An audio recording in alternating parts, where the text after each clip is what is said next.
సిలువను గూర్చిన వార్త నశించుచున్న వారికి వెర్రితనము గాని, రక్షింపబడుచున్న మనకు దేవుని శక్తి. శక్తి ఎలాగిస్తుంది? సిలువ మరణానికి దారి తీసింది కదా. సిలువలో యేసయ్య ప్రాణం పెట్టాడు కదా. సిలువ మీద ఆయన శ్రమ పడ్డాడు కదా. ఇక్కడ అంటున్నాడు పౌలు, అది శక్తి అంటున్నాడు. అది శక్తి అంటున్నాడు. ఎలాగది మనకు శక్తి అవుతుంది? ఆయన శ్రమ పడడం శక్తి అయింది, మనము శ్రమ పడడం శక్తి అవుతుంది అంటున్నాడు. అది అందరూ గ్రహించలేరేమో అంటున్నాడు. అందుకే అన్నాడు, కొందరికి వెర్రితనము, కొందరికేమో శక్తి అని అన్నాడు. ఆ శక్తి ఎలాగుంటుందో, ఆ శక్తిని ఎలా మనం పొందుకోవాలో, శక్తిలో ఎలాగ కొనసాగాలో అది కొందరికే తెలుస్తూ ఉంది. సిలువ వేయబడిన క్రీస్తుని ప్రకటించుచున్నాము.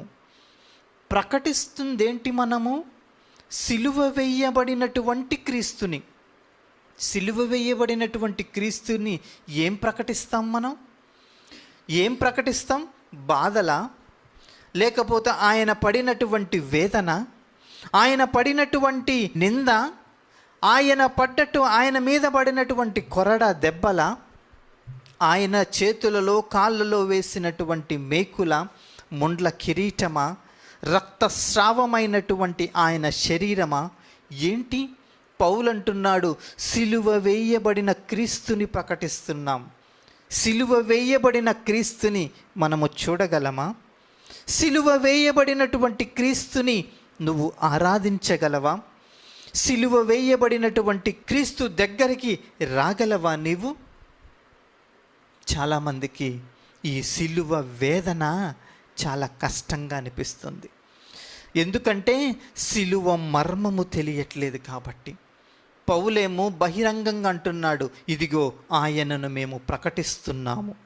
ప్రకటించినా కూడాను కొందరికి ఎలా ఉందంటే వెర్రితనంగా ఉంది, కొందరికేమో శక్తినిస్తుంది అని అంటున్నాడు.